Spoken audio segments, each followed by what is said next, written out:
శ్రీ సాయి సచ్చరిత్రము. ఇప్పుడు మీరు వింటున్నది 34వ అధ్యాయము. ఈ అధ్యాయంను భక్తి శ్రద్ధలతో విన్న వారందరిపైన సాయినాథుని అనుగ్రహం ఉండాలని మనసారా ప్రార్థిస్తూ ఈ అధ్యాయాన్ని ప్రారంభించదము.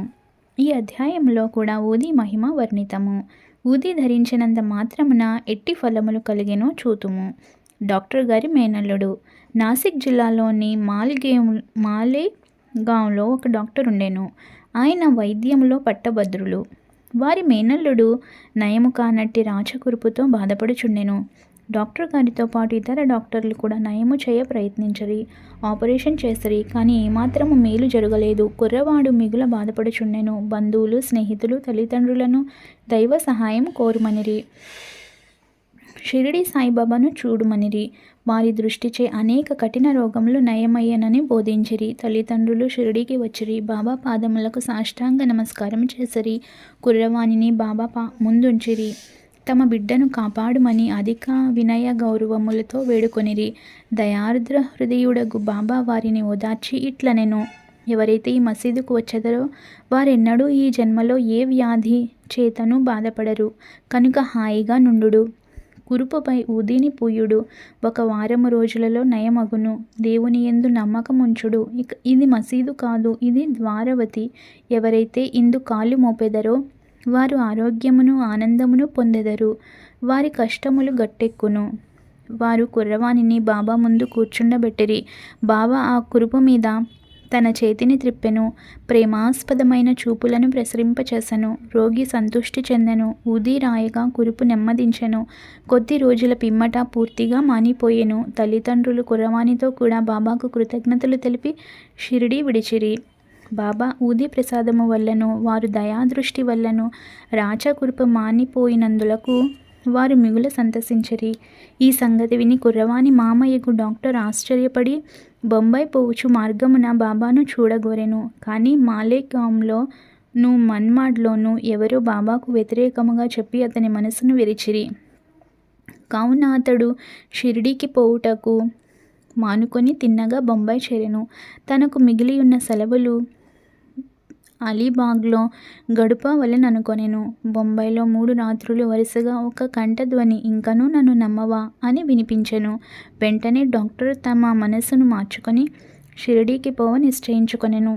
అతడు బొంబాయిలో ఒక రోగికి అంటు జ్వరమునకు చికిత్స చేయుచుండెను. రోగికి నయము కాకుండెను కనుక షిరిడీ ప్రయాణము వాయిదా పడుననుకొనెను.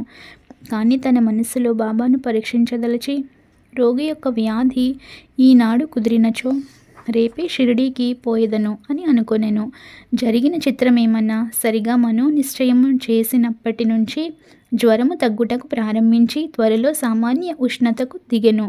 డాక్టర్ తన మనోనిశ్చయము ప్రకారము షిరిడీకి వెళ్ళెను. బాబా దర్శనము చేసి వారి పాదములకు సాష్టాంగ నమస్కారం అనర్చెను. బాబా అతనికి గొప్ప అనుభవం కలుగచేయుటచే అతడు బాబా భక్తుడయ్యెను. అక్కడ 4 రోజులుండి బాబా ఊదితోనూ ఆశీర్వచనములతోనూ ఇంటికి వచ్చెను. ఒక పక్షము రోజులలో అతనిని బీజాపూర్కు హెచ్చు జీతముపై బదిలీ చేసిరి. అతని మేనల్లుని రోగము ఆ డాక్టర్కు బాబా దర్శనమునకు తోడ్పడెను. అప్పటి నుంచి అతనికి బాబా యందు భక్తి కుదిరెను. డాక్టర్ పిళ్ళే అనునతడు బాబాకు ప్రియ భక్తుడు. అతని యందు బాబాకు మిగుల ప్రేమ. బాబా అతనిని బావు అని పిలుచువారు. బాబా అతనితో ప్రతి విషయము సంప్రదించువారు. అతని నెల్లప్పుడూ చెంత నుంచుకొనువారు. ఒకప్పుడు ఈ డాక్టర్ గినియా పురుగులచే బాధపడెను. అతడు కాకాసాహెబ్ దీక్షిత్తో బాధ చాలా హెచ్చుగా నున్నది. నేను భరించలేకున్నాను. దీనికంటే చావు మేలని తోచుచున్నది. గత జన్మలో చేసిన పాపమును పోగొట్టుకొనుటకై నేను ఈ బాధను అనుభవించుచున్నాను. కాన బాబా వద్దకు పోయి ఈ బాధ నాపు చేసి దానిని రాబోయే 10 జన్మలకు పంచిపెట్టవలసినదని వేడుమనెను. దీక్షిత్ బాబా వద్దకు వెళ్ళి ఆ సంగతి చెప్పెను. బాబా మనస్సు కరిగెను. బాబా దీక్షిత్కు ఇట్లనెను: నిర్భయుడుగా నుండు మనుము. అతడేల 10 జన్మల వరకు బాధపడవలెను. 10 రోజులలో గత జన్మ పాపమును హరింప చేయగలను. నేనిక్కడుండి ఇహపర సౌఖ్యములిచ్చుటకు సిద్ధంగా నుండా అతడేల చావును కోరవలెను. అతనినెవరి వీపుపై నైనా తీసుకొని రండు. అతని బాధను శాశ్వతముగా నిర్మూలించదను. ఆ స్థితిలో డాక్టర్ను తెచ్చి బాబా కుడివైపున ఫకీర్ బాబా ఎప్పుడు కూర్చుండు చోట కూర్చుండబెట్టిరి. బాబా అతనికి బాలీసులిచ్చి ఇట్లా నేను ఇచ్చట నెమ్మదిగా పరుండి విశ్రాంతి తీసుకొమ్ము. అసలైన విరుగుడేమనగా గత జన్మ పాపములు అనుభవించి విమోచనం పొందవలెను. మన కష్టసుఖములకు మన కర్మయే కారణము. వచ్చిన దాన్ని నోచుకొనము. అల్లాయే తీర్చువాడు.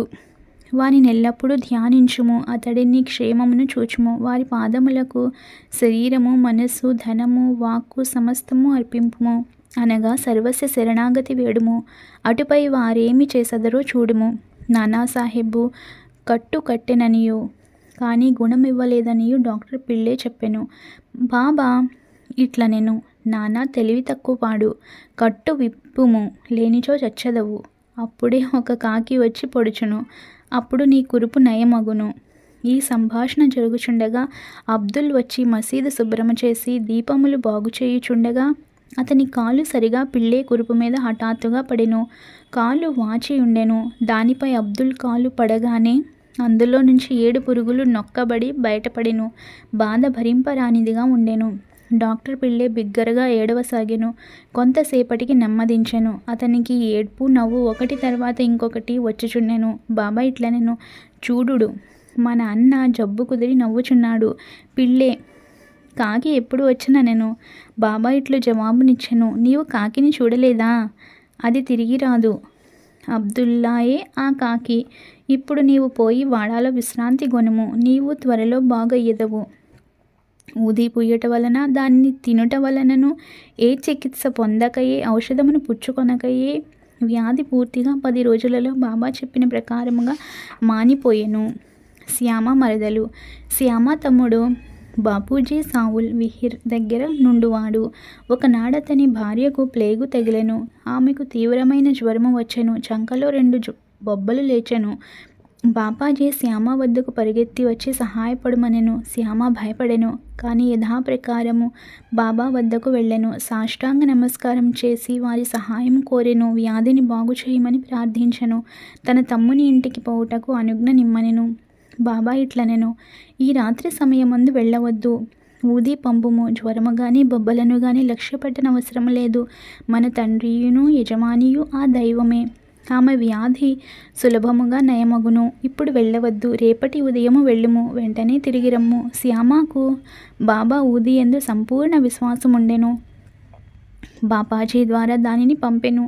బొబ్బలపై దానిని పూసి కొంత నీళ్లలో కలిపి త్రాగించిరి. దానిని తీసుకొనిన వెంటనే బాగా చెమట పట్టెను. జ్వరము తగ్గెను. రోగికి మంచి నిద్ర పట్టెను. మరుసటి ఉదయము తన భార్యకు నయమగుట చూచి బాపాజీ ఆశ్చర్యపడెను. జ్వరము పోయెను. బొబ్బలు మానెను. మరుసటి ఉదయము శ్యామ బాబా ఆజ్ఞ ప్రకారము వెళ్ళగా ఆమె పొయ్యి దగ్గర తేనీరు తయారు చేయుచుండుట చూచి ఆశ్చర్యపడెను. తమ్ముని అడుగగా బాబా ఊది ఒక్క రాత్రిలోనే ఆ బొబ్బలను బాగు చేసనెను. అప్పుడు ఉదయము వెళ్ళు, త్వరగా రమ్ము అను బాబా మాటల భావము శ్యామ తెలిసి కొనగలిగెను. టీ తీసుకొని శ్యామ తిరిగి వచ్చెను. బాబాకు నమస్కరించి ఇట్లనెను, దేవా, ఏమి నీ ఆట? మొట్టమొదట తుఫాను లేపి మాకు అశాంతి కలుగ చేసెదవు. తిరిగి దానిని శాంతింపచేసి మాకు నెమ్మది ప్రసాదింతువు. బాబా ఇట్లు జవాబిచ్చెను, కర్మ యొక్క మార్గము చిత్రమైనది. నేనేమి చేయకున్నను నన్నే సర్వమునకు కారణభూతినిగా నెంచెదరు. అది అదృష్టమును బట్టి వచ్చును. నేను సాక్షిభూతుడను మాత్రమే. చేయివాడు ప్రేరేపించువాడు దేవుడే. వారు మిక్కిలి దయార్ద్ర హృదయులు. నేను భగవంతుడను కాను, ప్రభువును కాను. నేను వారి నమ్మకమైన బంటును. వారి నెల్లప్పుడూ జ్ఞాపకము చేయుచుందును. ఎవరైతే తమ అహంకారమును ప్రక్కకు తోసి భగవంతునికి నమస్కరించెదరో, ఎవరు వారిని పూర్తిగా నమ్మెదరో వారి బంధములూడి మోక్షమును పొందెదరు. ఇరానీ బాలిక. ఇక ఇరానీ వాని అనుభవమును చదువుడు. అతని కుమార్తెకు ప్రతి గంటకు మూర్ఛ వచ్చుచుండెను. మూర్ఛ రాగానే ఆమె మాట్లాడలేకుండెను. కాళ్ళు చేతులు ముడుచుకొని స్పృహ తప్పి పడిపోవుచుండెను. ఏ మందులు ఆమెకు నయము చేయలేదు. ఒక స్నేహితుడు బాబా ఊదిని ఉపయోగించుమనెను. విలేపార్లేనున్న కాకాసాహెబ్ దీక్షిత్ వద్ద ఊది తీసుకొని రమ్మనెను. ఇరానీ వాడు ఊదిని తెచ్చి ప్రతిరోజు నీటిలో కలిపి త్రాగించుచుండెను. ప్రతి గంటకు వచ్చు మూర్ఛ 7 గంటలకు ఒకసారి రాసాగెను. కొద్ది రోజుల పిమ్మట పూర్తిగా నిమ్మలించెను. హార్దా పెద్ద మనిషి. హార్దాపురం నివాసియగు వృద్ధుడొకరు మూత్రకోశములో రాయితో బాధపడుచుండెను. అట్టి రాళ్ళు ఆపరేషన్ చేసి తీసెదరు కనుక ఆపరేషన్ చేయించుకోమని సలహా ఇచ్చిరి. అతడు ముసలివాడు, మనోబలము లేనివాడు, ఆపరేషన్ ఒప్పుకొనకుండెను. అతని బాధ ఇంకొక రీతిగా బాగు కావలసి ఉండెను. ఆ గ్రామపు ఇనాముదారు అచటకు వచ్చుట తటస్థించెను. అతడు బాబా భక్తుడు. అతని వద్ద బాబా ఊది ఉండెను. స్నేహితులు కొందరు చెప్పగా వృద్ధుని కుమారుడు ఊది తీసుకొని దానిని నీళ్లలో కలిపి తండ్రికిచ్చెను. 5 నిమిషములలో ఊది గుణమిచ్చెను. రాయి కరిగి మూత్రము వెంబడి బయటపడెను. వృద్ధుడు శీఘ్రముగా బాగయ్యెను. బొంబాయి మహిళ. కాయస్థ ప్రభు కులమునకు చెందిన బొంబాయి స్త్రీ ఒకతే ప్రసవించు సమయమున మిగుల బాధపడుచుండెను. ఆమె గర్భవతి అయిన ప్రతిసారి మిగుల భయపడుచుండెను. ఆమెకి ఏమీ తోచకుండెను. బాబా భక్తుడు కళ్యాణ్ వాసుడగు శ్రీరామ మారుతి ఆమె ప్రసవించు నాటికి షిరిడీకి తీసుకొని పొమ్మని సలహా ఇచ్చెను. ఆమె గర్భవతి కాగా భార్యాభర్తలు షిరిడీకి వచ్చిరి. కొన్ని మాసములక్కడ నుండిరి. బాబాను పూజించిరి. వారి సాంగత్యము వలన సంపూర్ణ ఫలము పొందిరి. కొన్నాళ్లకు ప్రసవ వేళ వచ్చెను. మామూలుగానే యోనిలో అడ్డు కనిపించెను. ఆమె మిగుల బాధపడెను. ఏమి చేయుటకు తోచకుండెను. బాబాను ధ్యానించెను. ఇరుగు పొరుగు వారు వచ్చి బాబా ఊదిని నీళ్లలో కలిపి ఇచ్చిరి. 5 నిమిషములలో ఆ స్త్రీ సురక్షితంగా ఎట్టి కష్టము లేక ప్రసవించెను. దురదృష్టము కొలది చనిపోయిన బిడ్డ పుట్టి ఉండెను. కానీ తల్లి ఆందోళనము బాధ తప్పెను. బాబాకు నమస్కరించి వారిని ఎల్లకాలము జ్ఞప్తియందు ఉంచుకొనిరి. 34వ అధ్యాయం సంపూర్ణము. సద్గురు శ్రీ సాయినాథార్పణమస్తు. శుభం భవతు. ప్రియమైన భక్తులారా, మనం రోజు బాబా పారాయణతో పాటు బాబా సూక్తులను కూడా వింటున్నాం కదా. ఈరోజు బాబా చెప్పిన సూక్తి: దేవుడు గొప్పవాడు, ఆయన అందరికంటే గొప్ప యజమాని. లాభ నష్టములు, చావు పుట్టుకలు భగవంతుని చేతిలో ఉన్నవి. అలాంటి దేవుని ప్రజలు తేలికగా మర్చిపోతారు. ఈ జీవితము భగవంతుని ప్రసాదముగా భావించి జాగ్రత్తగా పరిశీలిస్తూ ఉండుము. చావు వచ్చినప్పుడు బాధపడవద్దు. నీవు వెళ్ళుము, నీ ప్రయాణం సుఖముగా సాగును అని చెప్పుచున్నారు. మై డియర్ ఫ్రెండ్స్, ఈ వీడియో కనుక మీకు నచ్చినట్లయితే ప్లీజ్ లైక్ చేయండి, షేర్ చేయండి, అలాగే సబ్స్క్రైబ్ చేసుకోండి. ప్లీజ్ సపోర్ట్ చేయండి. Thank you for watching this video.